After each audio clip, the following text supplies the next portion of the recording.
Hello and welcome back to Bourbon Barrel Talk. I'm your host, Scott Minton. Today we are sitting down at the Limestone Branch Distillery here in Lebanon, Kentucky, and we're sitting down with a master distiller and one of the owners, Steve Beam. Steve, how are you doing today, sir? I'm doing great. I'm glad for you guys to be here. Great. So, hey, for folks, and I'm sorry, Matt is joining us today. Hi. Matt's not been with us for a couple of weeks, and I almost forgot he was here. It's true. I'm very far away from him right now. He's not used to this. Yeah, usually Matt's sitting in my lap, basically. So, so for our fans out there or listeners that aren't familiar with Limestone Branch, could you give us a brief synopsis of what makes you all unique and what your brand is all about? Okay, so we're a very small distillery here in the heart of Kentucky, in the heart of bourbon country. We make very small batches. Our fermentations are 600 gallons at a time. Everything is very tactile. Our stills, we have an alembic still, which produces a full-bodied pot still flavor, and everything's done by sight and touch and taste. Like I said, a very tactile distillery where no computers are used to dial things in. So it's a kind of a throwback to when my ancestors were starting in the business. And we use an heirloom white corn, which I think is a kind of a unique component as well. I chose the white because it has a little bit lighter corn flavor, so it produces a little bit lighter spirit as well. So, we're a family, certainly a family-run operation. Everybody who works here is very passionate about what they do. Very small number of people. Yeah.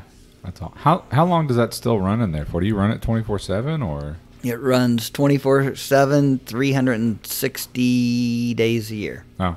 Off for Christmas and high holidays. Yeah. And I'll be honest with you, it's one of the most unique stills I've seen. I mean, we've done a lot of these podcasts. We've been to a lot of tiny distilleries, big distilleries. Even the shape of it is a little bit different than most of the distilleries I've seen. So does she have a name? Well, we call her Cora. Cora, all right. They say you're supposed to name them. So you have to. You grow an attachment to it when you name it. So you mentioned the family legacy Beam, and it's synonymous for bourbon. Most people know all the names that go back with the Beam name. Can you tell us about those connections and how you come to how does Steve Beam connect to that? Sure. Well, obviously, like you said, when you hear the name Beam, it is almost synonymous with Kentucky bourbon, and but what a lot of people don't realize is that there were actually 3 distinct lines in the Beam family tree. It started with Jacob Beam, his grandson. So Jacob was the original Beam who came to Kentucky in 1792 and sold his first whiskey in 1795. He had 3 grandsons who were all in the business, and that set 3 distinct family lines in the Beam family tree. The youngest of those was John Henry. They called him Jack Beam, and Jack's distillery was Early Times. So a lot of people don't realize that Early Times goes back to a Beam founder, but Jack founded that. He had 1 son. Unfortunately, they died within a year of each other. And Brown Foreman has owned Early Times since just after Prohibition or right around that time.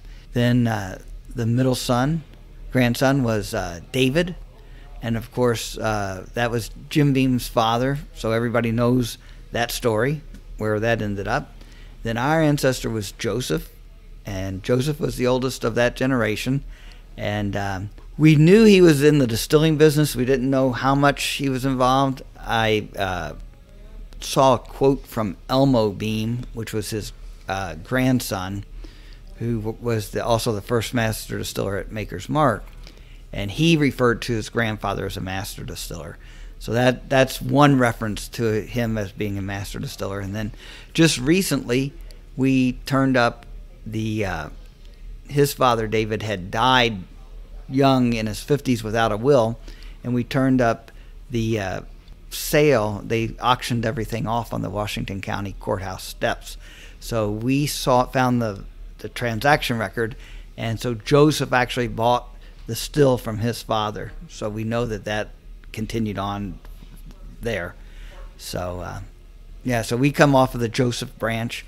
His son, Minor Case Beam, my great-grandfather, and then Guy. So we came down that. I tell people, we're from the beams that are the nomads, because after Prohibition, we didn't have a distillery. If you hear a beam that was over, say at Mickner's or at Four Roses or at Maker's Mark, all those are from our branch of the beams. Gotcha. So during the tour, and by the way, I want to give big props to Steve. I'll call him the voice of Limestone Branch, because that dude's got the greatest voice ever. He does a fantastic explanation of the family history and things like that. And one of the things he brought up, and I had actually read it before I came, but you're also somehow connected to JW Dant. Can you tell us a little bit about that piece? Sure. So JW Dant, for those who don't know, was also another pioneer distiller. Started here in Marion County, where we're located, in 1836, and he became a very well-known and very well-respected distiller. He started distilling off what they call off the log, which was a type of distilling where they actually hollowed out a log, and they would pipe steam into it and mash in it and ferment in it and then distill off that same log. But he started with that, and it became very successful. Had 7 sons who were all in the master distillers, and so he is my great great grandfather. So we have a great distilling history on both sides of the family. That's just crazy when you really go back and look at it. I guess in some aspect you got to think it's kind of distillers kind of know distillers, or people that even, I guess, probably even moonshiners. Some of those people are somehow related or put together. But to have that rich of history on both sides of your family is just phenomenal. So how long has Limestone been here? So you want to give us a little bit of a backstory on that, when you all actually reopened the doors here in Lebanon? Sure. So I tell people I grew up around the business, so I didn't grow up in the business, but aunts and uncles, and my father had gotten out of the business way before I was born, but I had aunts and uncles and everybody that were still in the business. So I grew up knowing the business around it, and it's something that I had always wanted to do.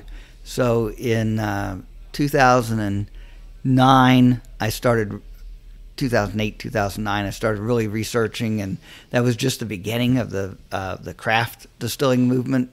And so, so I decided that we needed to, if we were going to do it, we needed to do it now. I wasn't getting any younger. My brother was, he's a little bit older than myself, so we would have been the first generation since 1795 not to have been associated with a distillery at one point. So we wanted to return our family, the side of, like I said, the side of the beams that had kind of been forgotten about, back into the business. And I had notes and things from my great-grandfather and grandfather, and I wanted to put our spin on things. So we opened up the distillery in 2011. Really got started distilling in 2012. We always made some bourbon, but in the early stages, we were making more moonshine because we had to keep the doors open. And if you still have some of that, I won't be mad. There might be a bottle around here somewhere. Yes. It's actually really good. Some kind of cinnamon apple pie. If you pull one out from behind that bar, I will be. There's actually, I don't know if we have any more of the flavored stuff, but we had one called Sugar Shine, which was a cold fermentation, really unusual. Not unusual in moonshining, but unusual in the distilling business, but where you mixed 50% cornmeal and 50% sugar. We use cane sugar and water and ferment it. Right. And no cooking at all. So all the alcohol is made from that cane sugar because the corn starch is too complex for the yeast. So it breaks down and gives a little bit of corn flavor, but it's almost like a white rum with a little bit of a corn flavor. That's interesting. It was very good. Absolutely. Well, now you're just making me want to try it even more. That's right, man. Now, So it's now I'm cold- disappointed I can't try it. So it was coal filtered? It was not cold filtered, but it was cold fermented. Oh, where okay. we never cooked. With the bourbon, we'll cook the corn and Yeah. cook our mash. This you never cook. You just sugar, water, and cornmeal, ferment it. Kind of like wine, I guess, in some capacity. Yeah. Yeah. I'm in. Let's do it.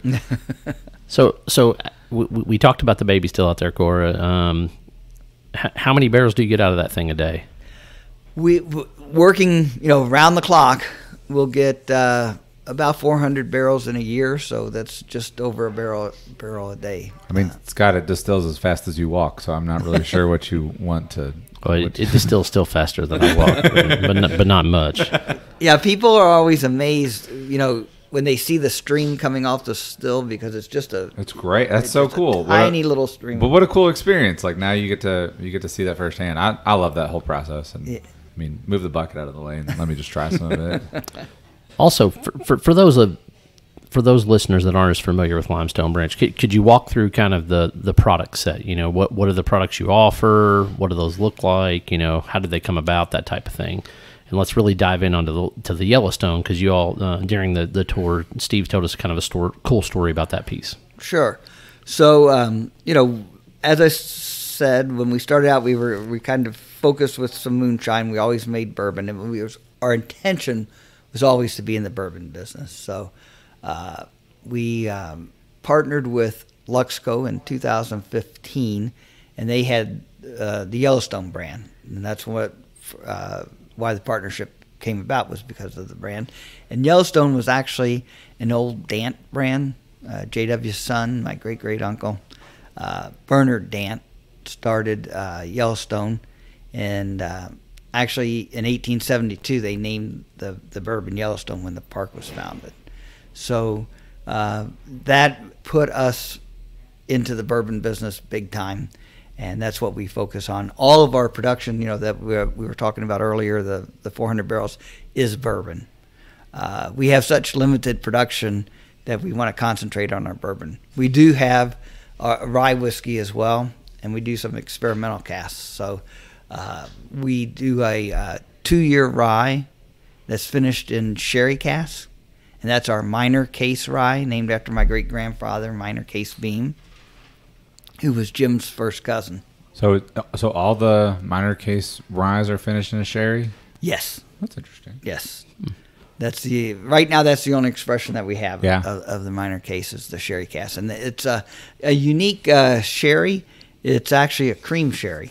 Oh, okay. Yeah.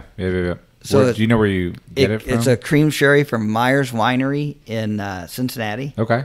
That's interesting. The oldest winery and largest winery in Ohio. Yeah. And it was they've been making this cream sherry for a long time. It's actually John F. Kennedy's favorite after dinner drink. So it was served in his administration in the White House and things. So, but we use that, and it blends really nicely with the rye. Yeah. How many rye barrels do you think you put out or you fill a year? We'll do about 50 barrels worth a year, Okay. somewhere right around there. So I know you also have what's the Yellowstone signature, and that's usually some kind of special finish, and you all do something different every year.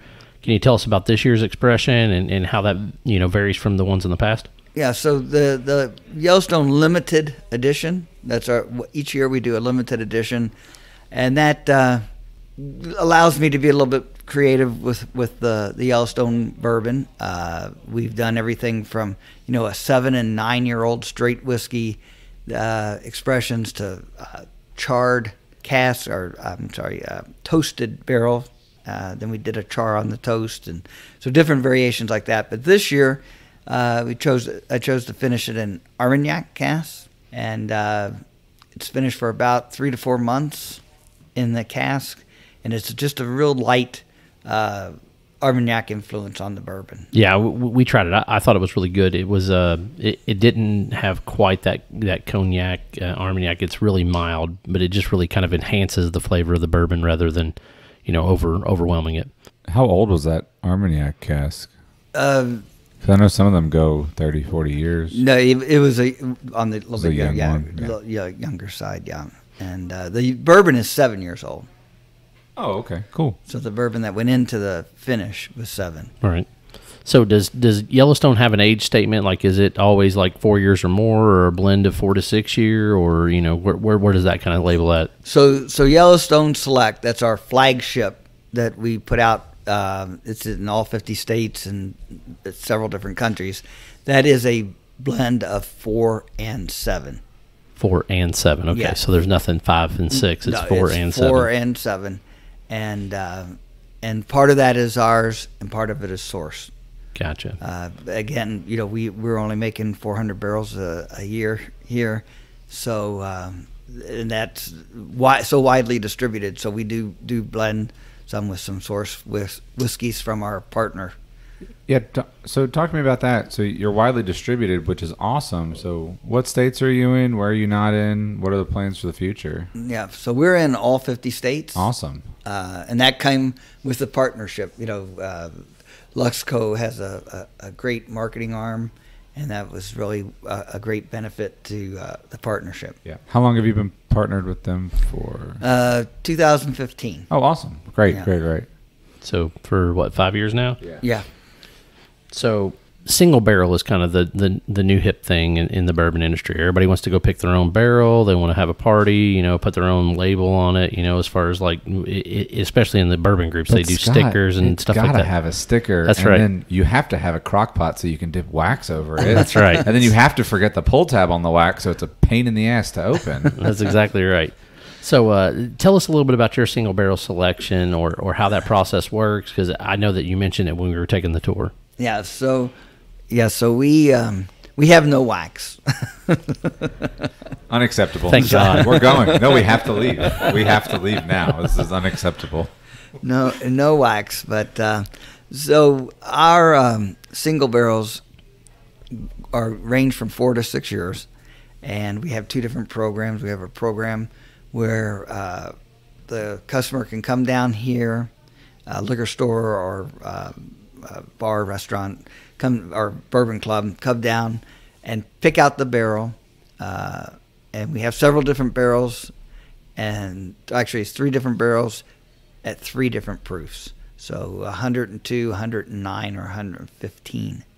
And so then they can choose from those proofs, what barrel at what proof they want, which is really a kind of a unique process. Gives 9 different flavor profiles of those 3 barrels.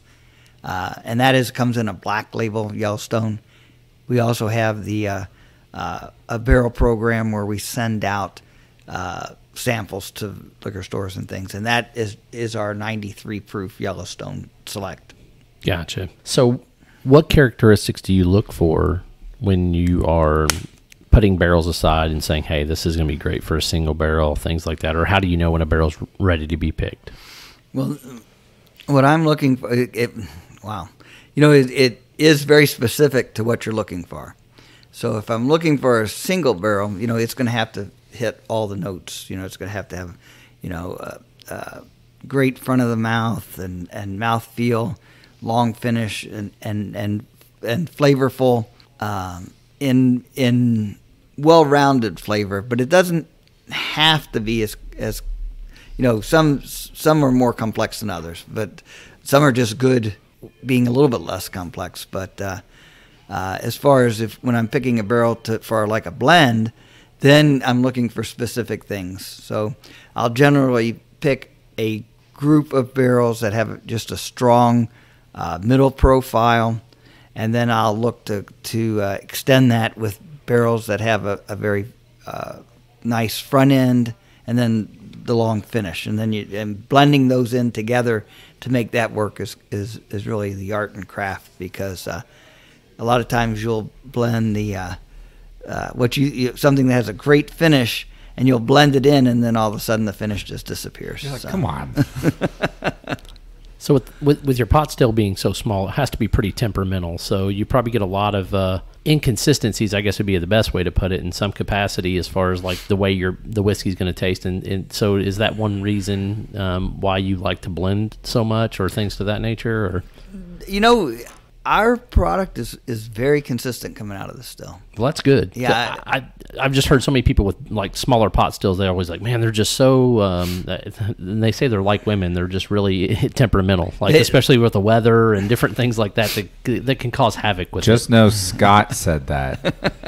That I said women can be temperamental. Yeah, that's okay. Stephen and I did not say that. Scott said that. I've been married so long, I don't even look both ways when I cross the street, man. It doesn't matter. Yeah, no, they are temperamental, and they do fluctuate some. But our product, our overall product, is very consistent. Very consistent coming out of the mash, to the stripping still. It's we're fortunate, but like I said, everything's done to taste and by smell, taste, and tactile. So, can you tell us a little bit more about the mash bill and what it looks like? Well, we generally have 2 different mash bills that we run for our standard bourbons. So we have a 75% corn, 13% rye, and 12% malt. That's our standard bourbon recipe. Then we have a recipe that was found by a friend of a cousin, brought in a notebook from the Dant family that had this recipe for wheated bourbon circled in it. So I just had to try that. And so we started out in small barrels and ended up putting some back in 53s as well. And that is a 60% corn, 28% wheat, and 12% malt. Which, by the way, he's making today while we are here. And man, the smell amazing. is fantabulous. So if you listen to this episode, I assume he'll probably still be making wheat stuff in probably January sometime. Yes. They need to come in here and just like smell a vision and really take in our experience as we've had it today for sure. But in 4 to 7 years, I call dibs on that bat. Absolutely, 100%. Dibs. Yeah. Do you have any wheat aging right now? We do have. We started about 2 years ago. Okay. Aging wheat, so in about another 4 years we'll have it. Yeah. And then See, 4 years called it. Yeah, and then we do have the smaller experimental barrels that we do in the 15 gallons, which they're done in a couple years, which is actually how that program started. I've had that recipe, the 28% wheat, and I was like, well, I want to try this. I don't necessarily want to put back 53-gallon barrels, so we started with some 15s and tried that. People liked that whiskey coming out of the 15, so we decided to put some into the 53s as well. That's awesome. I mean, the color on it is fantastic, even for a 15-gallon. No, absolutely. Really like what it does to it. It was a little mintier than I was expecting. Well, that was the malted. That was the malted wheat. That's right. That was the double malt. Yeah, and that malt hits you different. So, so you've mentioned a couple of different finishes, things like that. Is that something you're going to look to in the future, possibly as you grow? Because I know that you mentioned that you thought your capacity would go more to like the 2,000 to 2,500 range as far as barrels per year.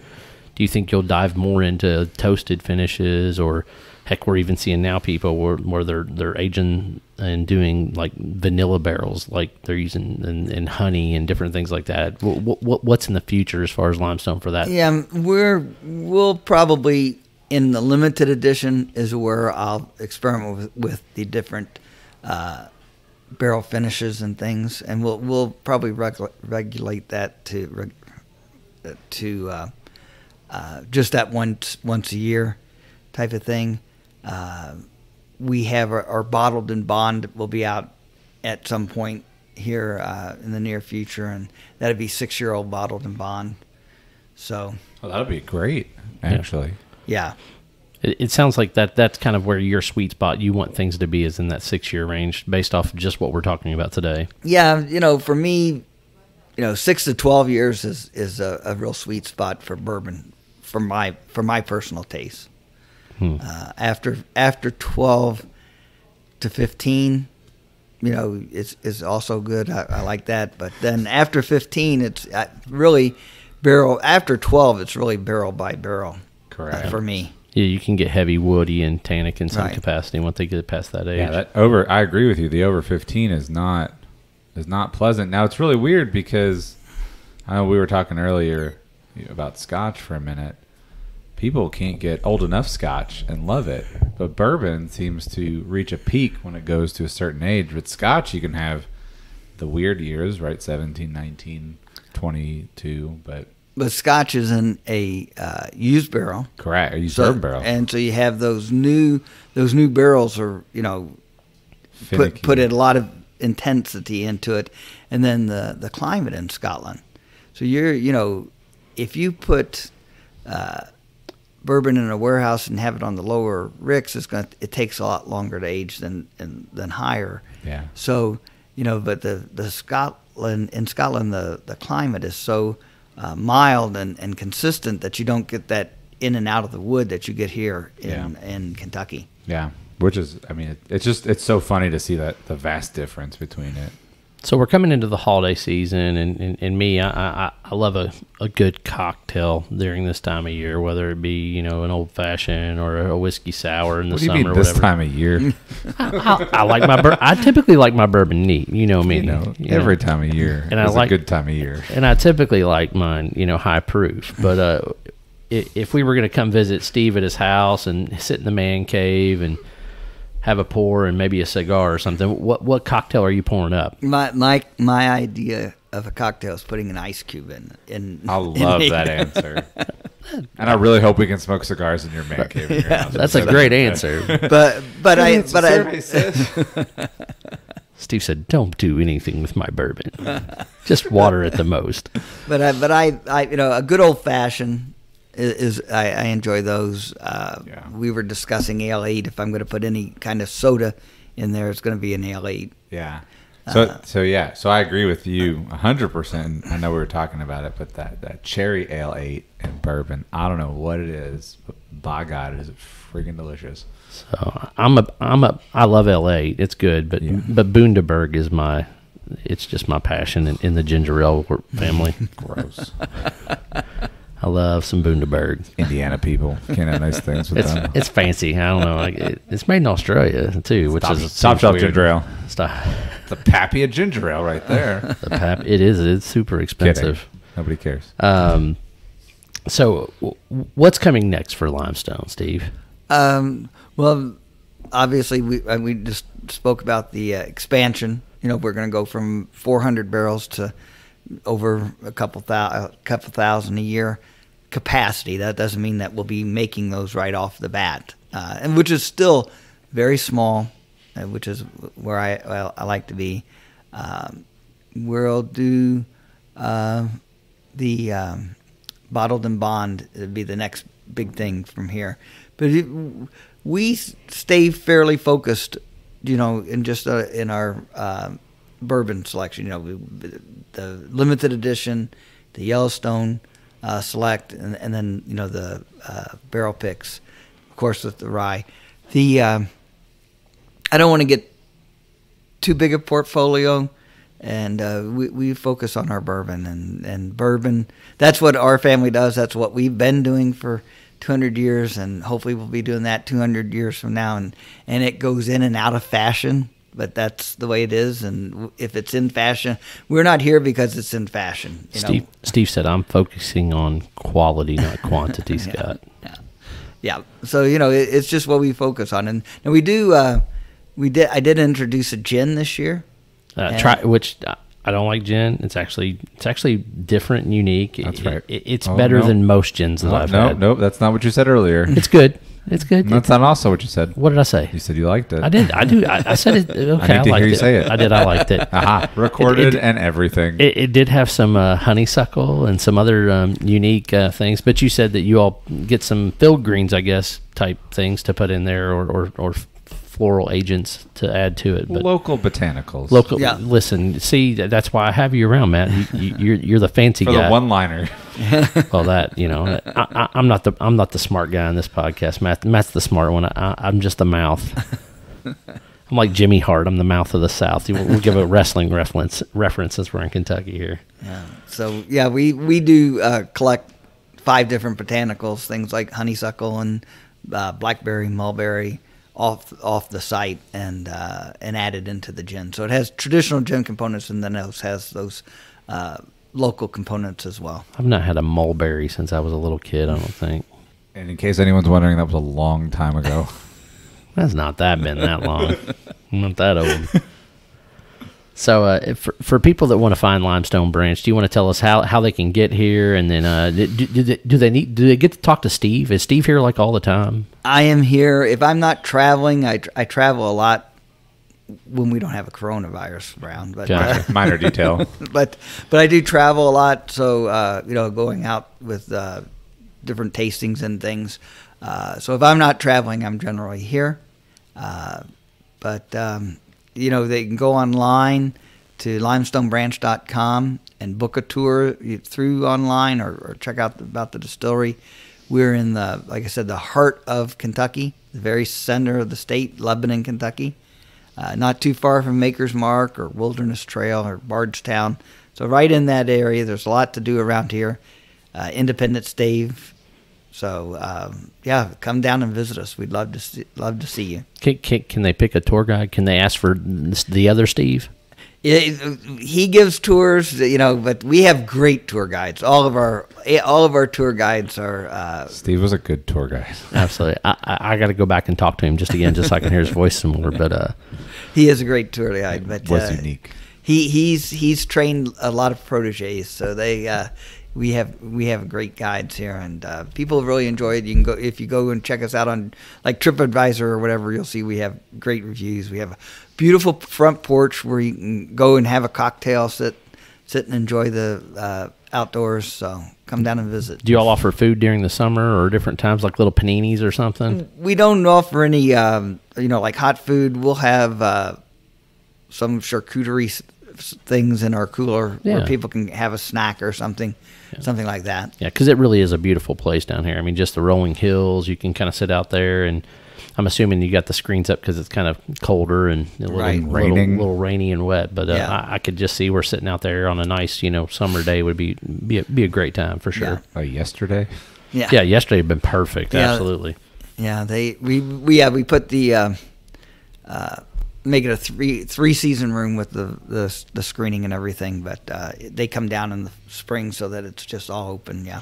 So if people want to follow you, they can follow you on Facebook, Instagram, all that stuff. Yes, all under Limestone Branch. Gotcha. And we're in all the popular places, I guess. Good deal. And what's the address here at the location? It's 1280 Veterans Memorial Highway, Lebanon, Kentucky 40033.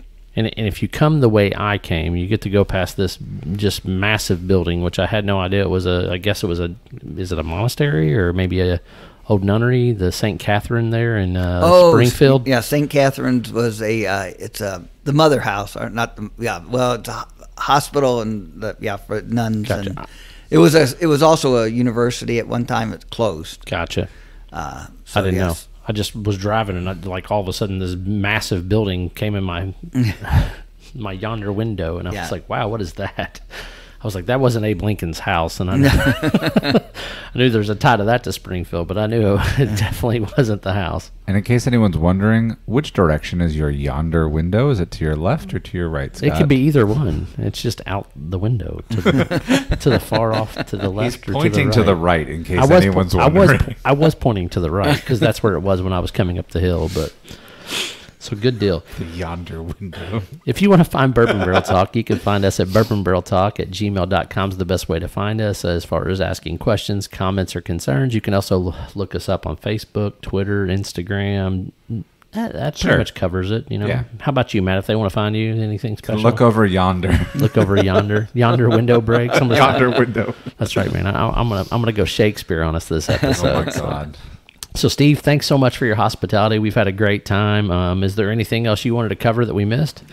I think we covered most everything. So, thanks for coming down. Thanks for having us. And have a great year. And hopefully, the 2021 is going to be the new year, right? Absolutely, the year. Scott Minton, Matt Jasnoff, Steve Beam signing off.